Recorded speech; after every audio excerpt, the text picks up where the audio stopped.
Peace, what's up, world? My name is Vernon Dyverse. I'm an artist, entrepreneur, activist. Everything is slash D1.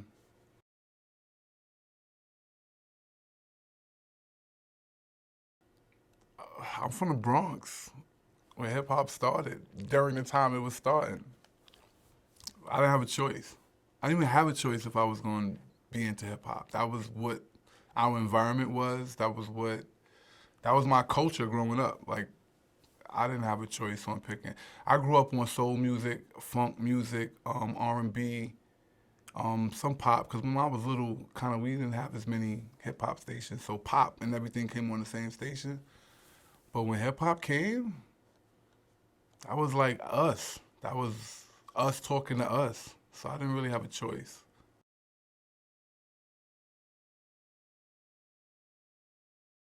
As far as rhyme style, I was always pretty bright. Like, I was always in gifted classes or whatever. So writing in English always came easy to me. Um, as far as my style, it was more so. At one point, when I first started rhyming, like my goal was to be the best. Like that was my goal. I was hell bent on being the best. And when I say the best, I mean like not in the opinion of somebody. Like clearly, lyrically, this guy is somewhere else. And that was my goal for a long time. And then I got a lot of notoriety. I became a big fish in a small pond. I became known around the city, but it didn't turn into deals. Like people who were getting record deals or becoming successful from hip hop, they weren't the best, but they had a gimmick. And at some point, when I stopped trying to, my focus stopped being on being the best, and it was just like, let's just say what I want. You know, before I used to say stuff because I thought, how would people react to what I said? Then I got to a point where I was like, I just want to say whatever I feel like unapologetically. So I guess it evolved with my personal evolution as a person.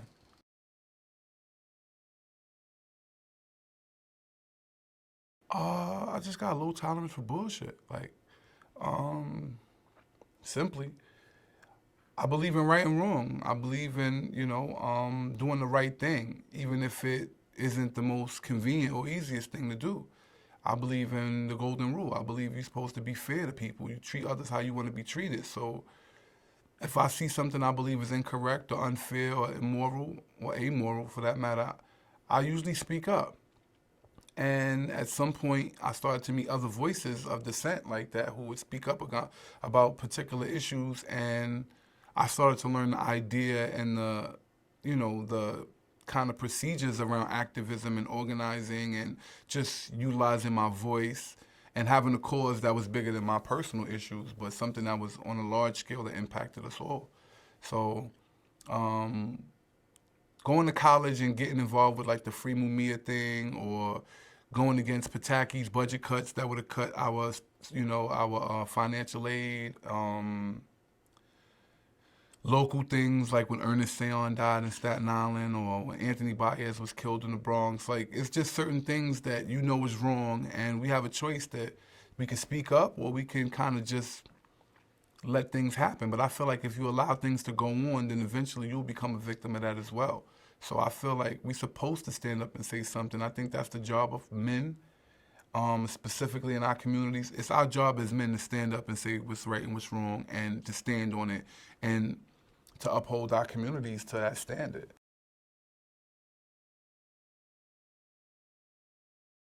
Projectivity actually existed for a while before I got involved with it. That was something that Christian, my partner Christian, came up with. The idea of making it into a 501 or a nonprofit was something I introduced. I work at ACS as a parent advocate, and a lot of times, caseworkers will bring me their teenage kids. And they'll say, oh, Dyverse, I got this teenage kid and he's blah, blah, blah. Could you work with him? Could you talk to him? Could you reach out to him? And a lot of times, because I wasn't paid to do so, all I could do was meet this kid for 5, 10 minutes, have a conversation with him, hope I can get through to him, but he'd probably never see me again. So then I would try to refer young people to resources or programs in Staten Island for teens, and they didn't really exist.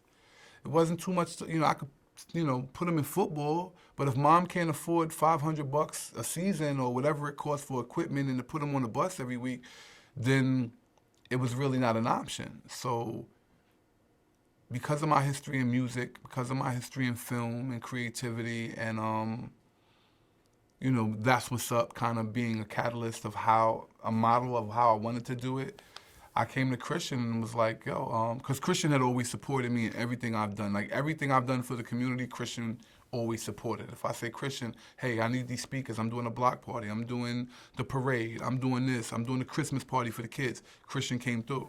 So I came to Christian and was like, listen, let's do a 501, a nonprofit, and let's take all the ideas that we want to do of giving back, and let's make it a real non-for-profit, and with the goal of being able to service those kids that I couldn't find places to refer them to. So that's where the idea and concept of Projectivity as a nonprofit came about.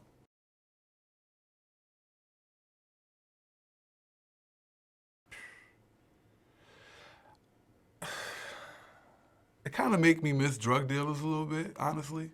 Back in the days, if you knew somebody who was getting it, you could go to that dude and be like, yo, I'm trying to do A, B, and C. And he'd be like, all right, I'm going to put some money behind you. I'm not promoting drug dealing. I'm just saying there's a means to an end. Yep. Our government sells drugs too. You know what I'm saying?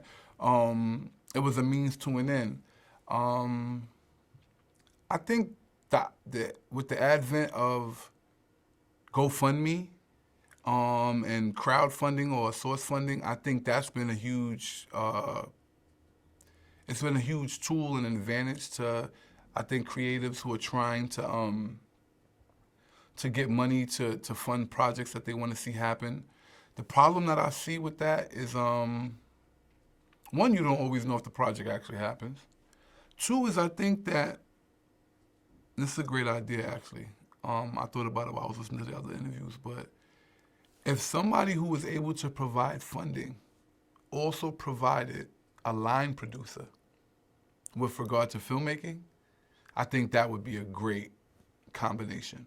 See, I give you the money, but I'm going to give you this line producer who's going to show you how to spend it and get the most out of the money I'm getting you. Because again, giving a filmmaker money doesn't equate to a film. I was given money 2 years ago to do a film. The film's not done. I'm still editing it. I'm still picking it apart. If I had a line producer harassing me, it would have been on the deadline.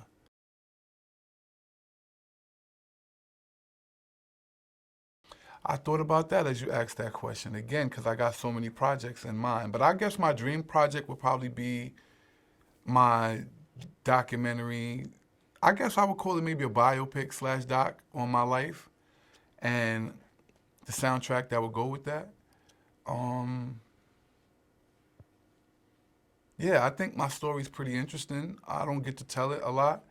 I don't credit myself, I think, enough with the things that I've seen and been through that allowed me to get to where I am, or to find my, I guess, center of balance as a person.